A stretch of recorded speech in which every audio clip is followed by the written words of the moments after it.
الحمد للہ وکفا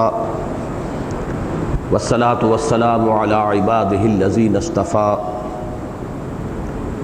خصوصاً علی افضلہم وخاتم النبیین محمد الامین وعلی آلہ وصحبہ اجمعین اما بعد۔ پچھلی دو نشستوں میں ہم نے سورہ نون یا سورہ قلم کے پہلے رکوع کا مطالعہ مکمل کر لیا تھا۔ آج ارادہ یہ ہے کہ ہم دوسرے رکوع کا مطالعہ مکمل کریں، ہوگا وہی جو اللہ چاہے گا۔ اس میں بعض مضامین ہیں کہ جو قدر تفصیل طلب ہیں، بہرحال اگر وقت میں برکت ہوئی تو انشاءاللہ آج ہم اس کو مکمل کر لیں گے۔ تو آئیے کہ پہلے ہم اس دوسرے رکوع کی تلاوت کر لیں۔ اعوذ باللہ من الشیطان الرجیم، بسم اللہ الرحمن الرحیم۔ ان للمتقین عند ربہم جنات النعیم، افنجعل المسلمین کالمجرمین، ما لکم کیف تحکمون، ام لکم کتاب فیہ تدرسون، ان لکم فیہ لما تخیرون، ام لکم ایمان علینا بالغۃ الی یوم القیامہ، ان لکم لما تحکمون، سلہم ایہم بذالک زعیم، ام لہم شرکاء فلیأتوا بشرکائہم ان کانوا صادقین، یوم یکشف عن ساق ویدعون الی السجود فلا یستطیعون، خاشعۃ ابصارهم ترہقهم ذلہ وقد کانوا یدعون الی السجود وهم سالمون، فذرنی ومن یکذب بہذا الحدیث سنستدرجهم من حیث لا یعلمون، واملی لهم ان کیدی متین،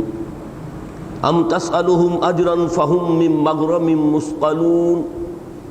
ام عندهم الغیب فهم یکتبون، فاصبر لحکم ربک ولا تکن کصاحب الحوت اذ نادى وهو مکظوم،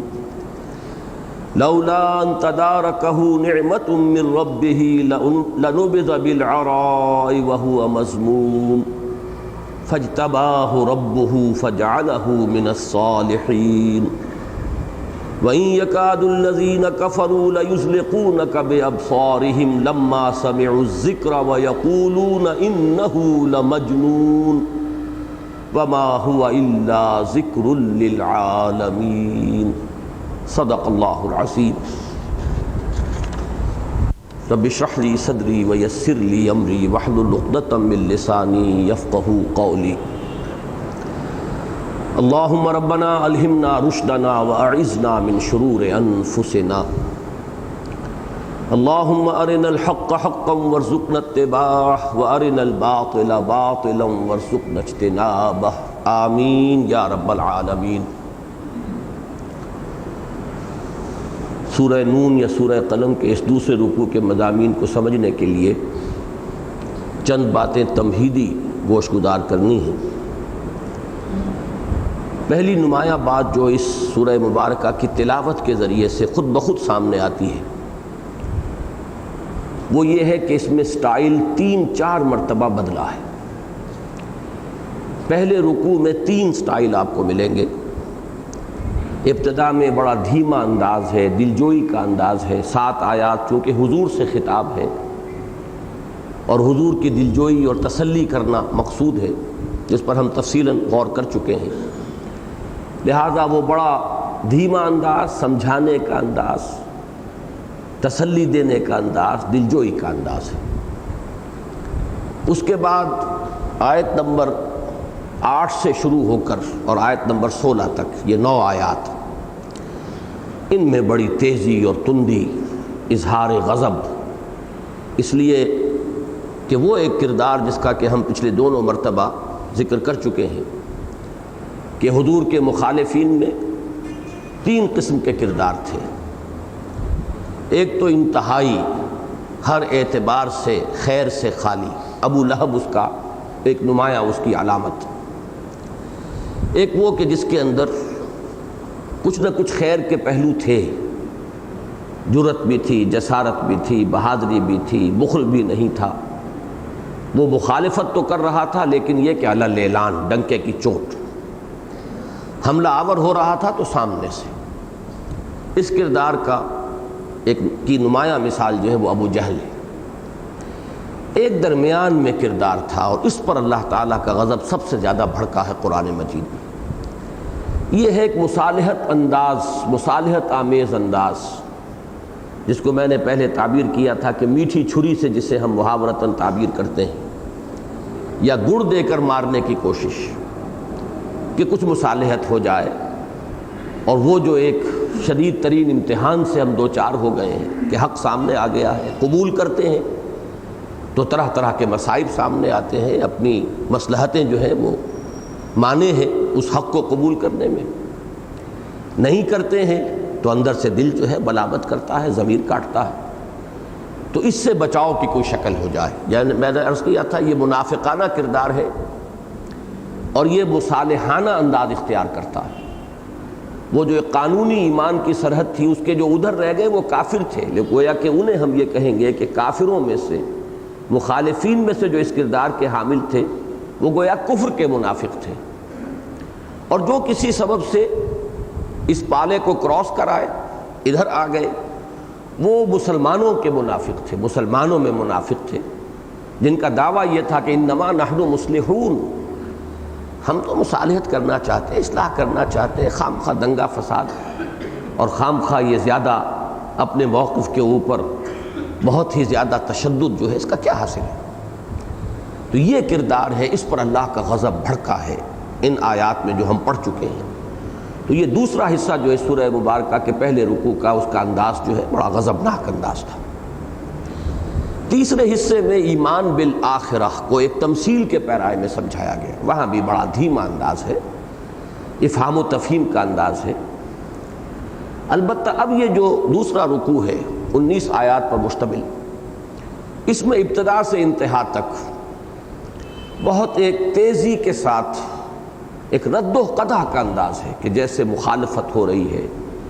اور مخالفین جو ہیں وہ بھی اپنی سی کچھ دلیلیں پیش کر رہے ہیں، اور اس کے جواب میں اللہ تعالیٰ بھی اس بات آخرت بالخصوص اور نبی اکرم صلی اللہ علیہ وسلم کی نبوت و رسالت کے اس بات کے لیے دلائل دے رہا ہے۔ پھر اس میں رد و قدح جو ہے وہ شروع سے لے کر آخر تک ایک بحث و نزاع کی کیفیت، ایک رد و قدح کا انداز ہے۔ دوسری تمہید یہ کہ جیسا کہ میں نے عرض کیا تھا، یہ چار جو ابتدائی صورتیں ہیں، ابتدائی اس معنی میں کہ ان کے شروع میں بالکل ابتدائی وحی والی آیات شامل ہیں، سورہ علق، سورہ نون، سورہ مدثر، سورہ مزمل۔ ان چاروں میں تین مضمون مشترک ہیں۔ آغاز میں حضور سے خصوصی خطاب، جیسے کہ اس سورہ مبارکہ میں ہم پڑھ چکے ہیں، سورہ مزمل میں ہے، سورہ مدثر میں ہے، سورہ علق میں ہے۔ دوسرے یہی جو ابھی میں نے جس کا جائزہ آپ کے سامنے پیش کر دیا، مخالفین کے ساتھ ان کے کردار کو سامنے لا کر پھر ان پر اللہ تعالیٰ کا جو غضب ظاہر ہو رہا ہے، یہ دوسرا حصہ ہے۔ کہیں ابو جہل کی شخصیت سامنے ہے، کہیں ولید بن مغیرہ کی شخصیت ہے، کہیں جیسے کہ سورہ مزمل میں کسی کا نام نہیں لیا گیا، مجموعی طور پر ذرنی والمکذبین اولی النعمہ ومہلہم قلیلا۔ تیسرا مضمون جو اہم ترین مشترک ہے ان چاروں صورتوں میں، وہ ہے اس بات آخرہ۔ البتہ اس بات آخرت اور وہ جزا و سزا کا واقع ہو کر رہنا، اس کے ضمن میں ایک بڑی حسین تدریج ہے، وہ میں چاہتا ہوں کہ آپ آج اچھی طرح نوٹ کر لیں۔ سورہ علق کی 3 آیتوں میں صرف ایک فلسفیانہ استدلال ہے، کلا ان الانسان لیطغی ان رآہ استغنی ان الی ربک الرجعی۔ انسان تعدی پر، ظلم پر، سرکشی پر، زیادتی پر آمادہ ہو ہی جاتا ہے۔ کیوں ہو جاتا ہے؟ کہ اس دنیا میں وہ اپنے آپ کو آزاد پاتا ہے، کوئی پکڑ نہیں ہے، جھوٹ بولا، زبان پر چھالا بھی نہیں پڑا، کوئی تکلیف نہیں ہوئی. کسی کا مال ظالمانہ طور پر ہتھیا لیا اور ہڑپ کر گئے، کوئی نقصان نہیں ہوا، کوئی پیٹ میں درد تک نہیں ہوا. تو یہ جو اخلاقی قانون ہے جو یہاں آپریٹو نہیں ہے، فزیکل لاز آر آپریٹو، طبعی قوانین یہاں پر نافذ ہیں. آپ انگارے کو ہاتھ میں سے چھوئیں گے، چھالا پڑ جائے گا، ہاتھ جل جائے گا. زبان پر رکھیں گے، زبان پر چھالا پڑے گا. زہر کھائیں گے، مر جائیں گے. لیکن یہ کہ یہ سب کچھ آپ حرام خوری کرتے رہیے، اس کا کوئی نتیجہ یہاں ظاہر نہیں ہوتا. اس لیے انسان بڑھتا چلا جاتا ہے، اس کی جسارت، جرأتیں جو ہیں لا یطغی، طغیانی اور سرکشی جو ہے وہ بڑھتی چلی جاتی ہے. الرآہ استغنیٰ، دیکھتا ہے اپنے تئیں آزاد، کوئی پکڑ نہیں، کوئی محاسبہ نہیں، کوئی جزا سزا نہیں. اب اس کا ایک ہی علاج ہے، ان الی ربک الرجعی، یقیناً تیرے رب کی طرف لوٹنا ہے. یہ یقین دل میں بیٹھ جائے تو اب یہ چیز ہے کہ جو انسان کو عدل پر، انصاف پر، سچائی پر، نیکی پر، خیر پر قائم رکھے گی. یہ فلسفہ ہے، اور میں عرض کر چکا ہوں کانٹ کے حوالے سے کہ اس مورل لا کو کانٹ نے استعمال کیا اے کریٹیک آف پریکٹیکل ریزن میں اس بات باری تعالیٰ کے لیے. قرآن مجید اس اخلاقی قانون کو یا مورل لا کو اس بات باری تعالیٰ کے لیے استعمال نہیں کرتا، لیکن اس بات آخرت کے لیے اس دلیل کو لاتا ہے کہ آخرت پر ایمان کے بغیر اس دنیا میں انسان کا کوئی اخلاقی رویہ ممکن نہیں، اس کے لیے کوئی بنیاد نہیں، اساس نہیں. میں کیوں جھوٹ نہ بولوں جبکہ جھوٹ بولنے میں مجھے فائدہ ہوتا ہے؟ میں کیوں سچ بولوں جبکہ سچ بولنے میں نقصان ہو رہا ہے؟ اے دیانت بر تو لعنت از تو رنجے یافتم، اے خیانت بر تو رحمت از تو گنجے یافتم. خیانت سے خزانہ ملتا ہے، دیانت سے اپنا بھائی بھی ناراض ہو جاتا ہے. سچ بات کہیے تو بھائی بھی ناراض ہوگا اور والدین بھی ناراض ہو جائیں. تو کیوں انسان سچ بولے، کیوں دیانت پر قائم رہے، کیوں فاقے کرے، کیوں زیاں کار بنوں، محو فکر فردا نہ کروں. وہ علامہ اقبال کا وہ جو پہلا شعر ہے، مجھے کیوں زیاں کار بنوں خود فراموش رہوں. اب یہ زیاں کاری کیوں کی جائے؟ تو یہ فلسفہ ہے جو 3 آیات میں سورہ علق میں آیا. اس سورہ مبارکہ میں یہ مضمون بڑی تفصیل سے آیا. پہلے تو ہم دیکھ چکے ہیں کہ ایک تمثیل کے پیرائے میں وہی بات جو سورہ علق میں آئی ہے اصولی اعتبار سے یہاں ایک تمثیل کے پیرائے میں آسان فہم بنا کر اسے سامنے رکھا گیا کہ یہ اخلاق کی پستی میں انسان سنک کرتا ہے، نیچے اترتا چلا جاتا اگر آخرت نہیں. یہ وہ مضمون ہے کہ جو بعض تو پوری صورتیں جو ہیں اسی پر ہیں. ارأیت الذی یکذب بالدین فذلک الذی یدعو الیتیم ولا یحض علی طعام المسکین فویل للمصلین الذین هم عن صلاتهم ساہون. جزا و سزا کا انکار کرنے کے بعد لامحالہ کردار جو ہے وہ ان پستیوں کی طرف مائل ہو جائے گا. پھر انسان کے اندر اخلاق حسنہ کے لیے کوئی بنیاد نہیں رہے گی. اسی مضمون کو اکثر ترتیب میں بیان کیا گیا ویل للمطففین الذین اذا اکتالوا علی الناس یستوفون واذا کالوہم او وزنوہم یخسرون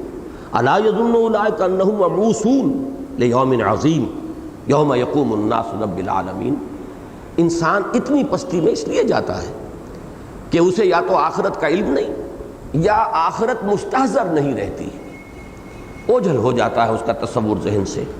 تو یقیناً پھر انسان جو ہے اخلاق کی پستیوں کے اندر دھنستا چلا جاتا ہے. یہ بات یہاں تمثیلی پیرائے میں باغ والوں کا جو ایک قصہ بیان ہوا، انا بلوناہم کما بلونا اصحاب الجنہ. اب اس کے بعد اس دوسرے رکوع کے اندر اس موضوع پر ایک تو عقلی دلیل لائی گئی ہے ابتدا میں اختصار کے ساتھ اس بات آخرت کے لیے، اور آخرت سے انحراف کی متعدد شکلوں میں سے بعض شکلوں کا یہاں ذکر کیا گیا ہے ایک رد و قضا اور بحث و نزاع کی صورت میں. یہ جو میں نے ابھی لفظ استعمال کیا ہے کہ انحراف عن الآخرہ کی متعدد شکلیں ہیں، اس کے حوالے سے میں تیسری تمہیدی بات اس وقت عرض کر رہا ہوں. قرآن مجید کو سمجھنے میں بڑی اہمیت کی حامل ہے یہ بات کہ ہم سب سے پہلے یہ بات سامنے رکھیں کہ قرآن کے جو اصل اولین مخاطب تھے ان کا موقف تھا کیا. آیا وہ خدا کے منکر تھے، ملحد تھے، دہریے تھے، یا یہ کہ وہ خدا کو تو مانتے تھے لیکن شرک کرتے تھے؟ آیا وہ سب کے سب آخرت کے بالکل کورے انکار کرنے والے تھے، یا ان میں آخرت کے ماننے والے تھے لیکن انہوں نے کچھ ایسی چیزیں بھی اپنے فکر میں، اپنے نظریات میں، اپنے عقائد میں شامل کر لی تھی کہ جس سے ایمان بالآخرت قانوناً ہوتے ہوئے بھی عملاً غیر مؤثر ہو جاتا تھا؟ تو جب تک یہ چیز سامنے نہ ہو آپ قرآن مجید کو سمجھ نہیں سکتے، اس لیے کہ جو مخاطب سامنے ہیں ان سے گفتگو ہو رہی ہے، رد و قضا ہو رہی ہے، اور قرآن اس طریقے سے تو ڈسکرپٹیو انداز میں اور نیریٹو انداز میں بیان نہیں کرتا کہ ان کا موقف یہ تھا، ان کا کہنا یہ تھا اور اس کا اب جواب ہم یہ دے رہے ہیں۔ یہ جو ہمارا عام اسلوب ہے دنیاوی تصانیف کا تو یہ ہوتا ہے کہ ہمارے مخالفین کا کہنا یہ ہے، ان کا موقف آپ نے نقل کیا، اب آپ نے ایک ایک بات کا ہماری طرف سے یہ ان پر اعتراض ہے، ہم ان کی بات کا یہ جواب، یہ انداز نہیں ہے۔ یہاں تو جیسے کہ گفتگو ہو رہی ہے ایک خطیبانہ انداز کے اندر، اب اسی کے بٹوین دی لائنز آپ کو ریڈ کرنا پڑے گا اور اسی کے پس منظر میں جھانکنا ہوگا کہ کون اس وقت مخاطب ہے، اس کا موقف کیا ہے، اس کا قول کیا ہے جس کا جواب یہاں دیا جا رہا ہے۔ اس اعتبار سے اس رکوع کی ابتدائی چند آیات کو سمجھنے کے لیے جان لیجئے کہ جو مخاطبین اولین تھے قرآن حکیم کے، سب سے پہلے تو یہ بات ان کے بارے میں نوٹ کر لی جائے کہ اگرچہ بعض اس دور میں بھی جن کو ہم کہیں گے دہریین، مادیین، ملحدین موجود تھے، لیکن بقدر قلیل جس کو کہتے ہیں، اکثر و بیشتر لوگ وہ ہیں جو اللہ کو مانتے تھے، یہ بھی مانتے تھے کہ خالق وہی ہے، تخلیق میں اس کا کوئی ساجی نہیں۔ وَلَئِن سَأَلْتَهُم مَّن خَلَقَ السَّمَاوَاتِ وَالْأَرْضَ لَيَقُولُنَّ اللَّهُ۔ اے نبی اگر آپ ان سے پوچھیں گے کہ کس نے پیدا کی آسمان اور زمین، یہ فوراً کہیں گے اللہ نے پیدا کی، اس میں کوئی اختلاف نہیں تھا۔ لیکن جیسا کہ میں نے عرض کیا ایک قدر قلیل ایسے لوگوں کی اس دور میں بھی موجود تھی جنہیں ہم اس وقت کہیں گے دہری، جو کسی بھی مافوق الفطرت ہستی کو یا مافوق الطبیعیاتی کسی وجود کو وہ تسلیم نہیں کرتے تھے، گویا کہ مادیین، صرف مادہ ہے اور یہ کائنات ہے اور یہ خود چل رہی ہے، نہ کوئی پیدا کرنے والا ہے، نہ کوئی جلانے والا ہے، نہ کوئی مارنے والا ہے۔ چنانچہ سورہ جاسیہ میں جو ایک قول نقل کیا گیا ہے بعض لوگوں کا، وہ در حقیقت دہریت کاملہ، یوں سمجھیے کہ جدید دور کی جو دہریت کاملہ ہے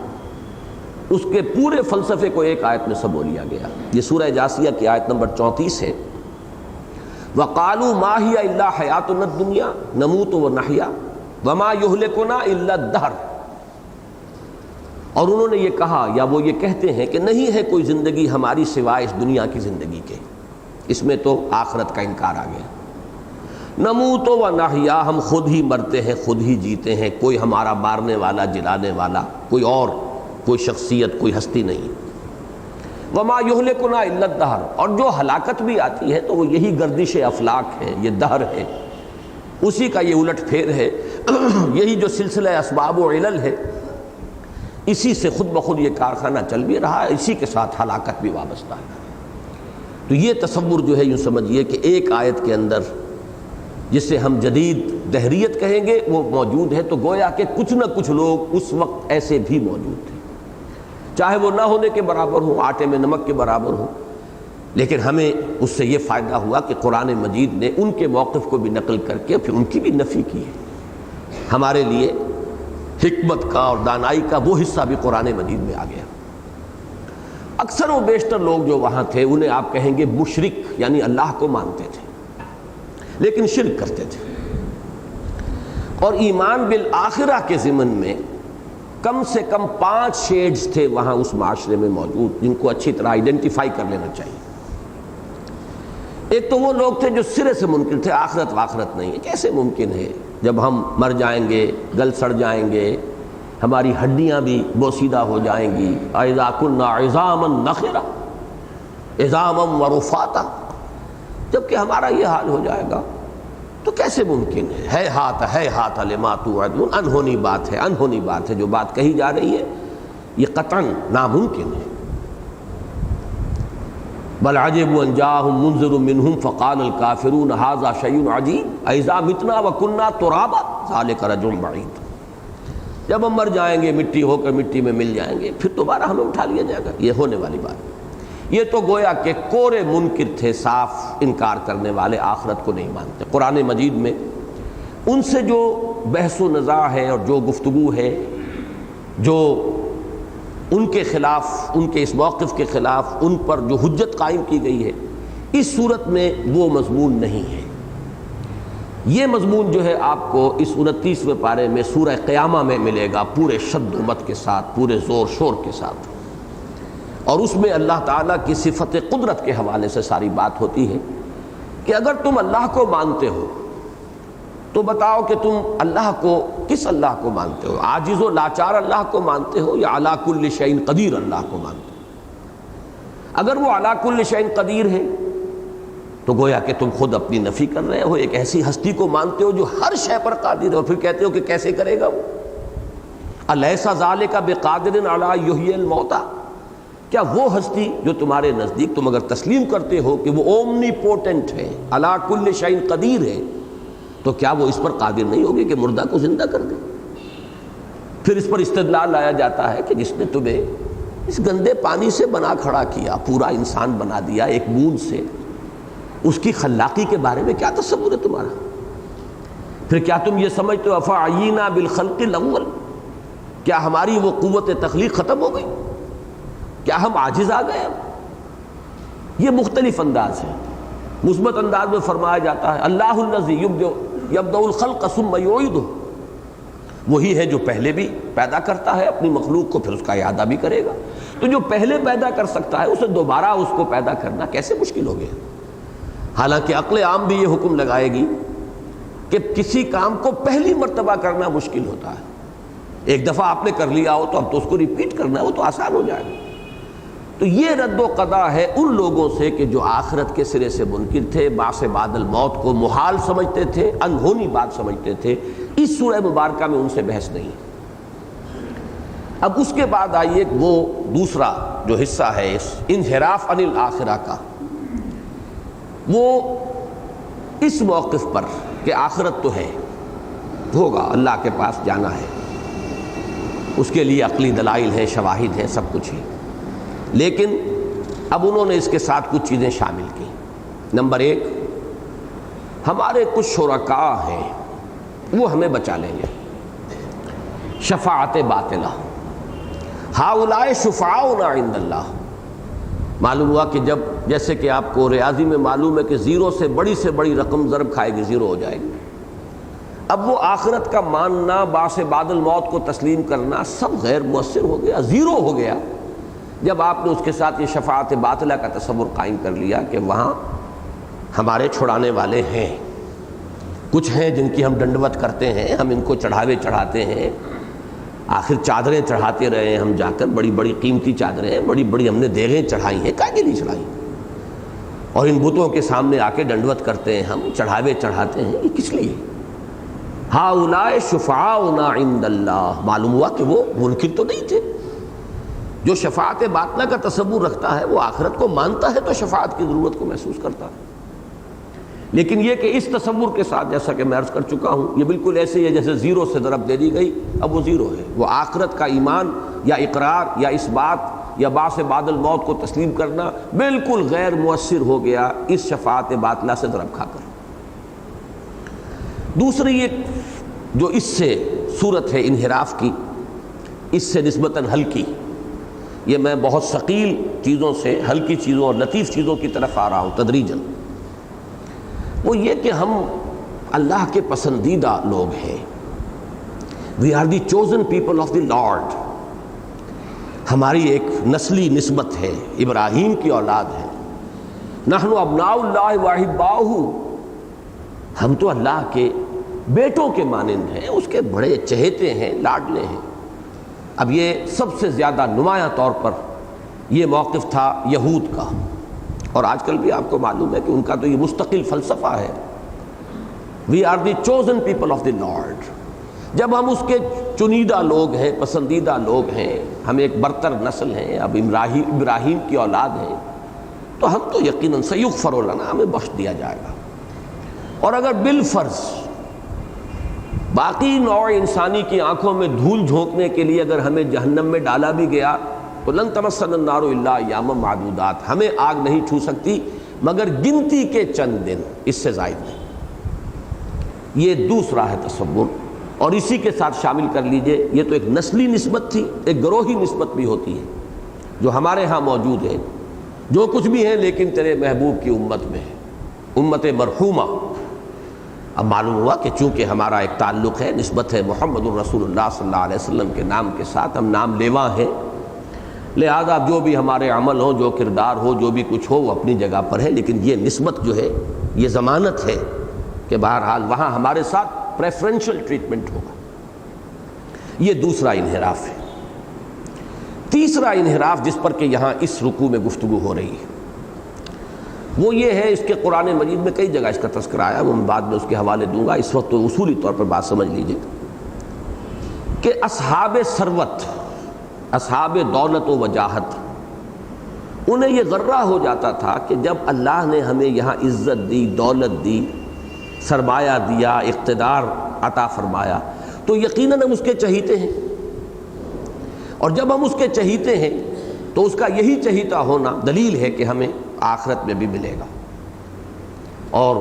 جب وہ ہم سے محبت کرتا ہے اس کی محبت کی علامت ہے کہ اس نے ہمیں یا دولت دی، ثروت دی، وجاہت دی، عزت دی، تو اس کی بنیاد پر اپنے چہیتے ہونے کا زعم کہ یقیناً ہمارے اندر کوئی بات ہے، کوئی نہ کوئی سرخاب کا پر ہمیں آخر لگا ہوا ہے، تبھی تو اللہ نے ہمارے ساتھ یہ معاملہ کیا ہے، ورنہ یہیں پر ہے وہ جو اقبال نے وہ عقاب کا اور چیونٹی کا مکالمہ لکھا ہے کہ تو رزق اپنا ڈھونڈتی ہے خاک راہ میں، میں نہ پہر کو نہیں لاتا نگاہ میں۔ ایسی بھی مخلوق ہے اللہ کی کہ جو دو وقت کے روٹی کے لیے جو ہے وہ در بدر مانگتی پھرتی ہے، اور ایک ہم ہے کہ ہمارے پاس دولت کے انبار لگے ہیں۔ تو دیکھیے ایمان باللہ کتنا ان کا قوی ہے کہ اللہ ہے، اس نے ہمیں پسند کیا ہے، اس نے ہمیں یہ سب کچھ دیا ہے، تو اگر اس نے ہمیں یہاں یہ سب کچھ دیا تو وہاں کیوں نہیں دے گا۔ اور آخری اور موسٹ سٹل انداز جو ہے وہ یہ ہے کہ اللہ تو بڑا کریم ہے، رحیم ہے، غفور ہے، رؤوف ہے، اسے کیا لینا ہے عذاب دے کر۔ یہ آخری بات ہے کہ یہ تو سب کچھ شاید ایسے ہی صرف دھمکیاں ہیں جو دے دی گئی ہیں، جیسے باپ کبھی سخت دھمکی دے دیتا ہے اپنی اولاد کو، اس کے مطلب یہ نہیں ہوتا کہ وہ واقعی ایسا کر گزرے گا، یہ گویا کہ اس طرح کی باتیں ہیں جو کہی جا رہی ہیں، ورنہ اللہ بڑا غفور، بڑا رحیم، بڑا کریم، بڑا نکتہ نواز، بڑا ذرہ نواز، باتیں ساری صحیح، لیکن کلمۃ حق ارید بہ الباطل، بات صحیح ہے لیکن اس سے جو نتیجہ نکالا جا رہا ہے وہ باطل ہے۔ اس کو قرآن کہتا ہے ما غرک بربک الکریم، یہ اللہ کی شان غفاری اور شان کریمی کے اوپر دھوکہ انسان کھاتا ہے۔ وہ جہاں غفور اور رحیم ہے وہاں منتقم بھی ہے، شدید الانتقام، بڑا شدید انتقام لینے والا بھی ہے، شدید العقاب، بہت سخت سزا دینے والا بھی ہے۔ اس کی یہ دونوں شانیں سامنے رہیں تب تو انسان کا طرز عمل درست رہے گا، اور اگر اس میں عدم توازن پیدا ہو جائے تو اللہ ہی کے نام پر شیطان دھوکہ دیتا ہے۔ وَغَرَّكُمْ بِاللَّهِ الْغَرُورُ، اس دھوکے باز نے تمہیں اللہ پر کا نام لے کر دھوکہ دیا ہے۔ یہ گویا کہ سب سے زیادہ لطیف انداز، جس کو میں نے ابھی کہا سٹل انداز جو ہے شیطان کا دھوکہ دینے کا، وہ یہ ہے۔ تو یہ ہیں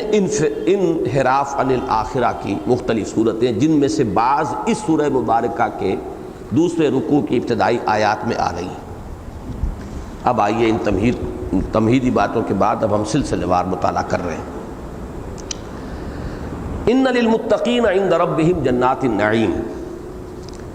اگرچہ رکوع کے نشان کا فصل یہاں حائل ہو گیا ہے لیکن جوڑ لیجئے، پہلے رکوع کی آخری آیت کیا تھی؟ کذالک العذاب ولعذاب الآخرۃ اکبر لو کانوا یعلمون، اس طرح عذاب آتا ہے جیسے کہ اس تمثیل میں یا اس واقعے میں، اس قصے میں بیان کیا گیا کہ انسان سمجھ رہا ہوتا ہے وہ ہواؤں میں اڑ رہا ہوتا ہے جبکہ اس کا پرچہ چاک ہو چکا ہوتا ہے، اچانک اس کے سامنے وہ تباہی اور بربادی آتی۔ کذالک العذاب، اس طریقے سے اچانک وہ عذاب سامنے آتا ہے۔ ولعذاب الآخرۃ اکبر، اور آخرت کا عذاب تو بہت بڑا ہے، اس لیے کہ دنیا میں جو بھی اس قسم کے حوادث ہوتے ہیں تو تلافی مافات کا موقع ہے، پھر کوشش ہو سکتی ہے، ایک فصل برباد ہو گئی، دوسری فصل کے لیے انسان جو ہے کمر کس لیتا ہے، محنت کرتا ہے، امید کرتا ہے کہ اللہ تعالیٰ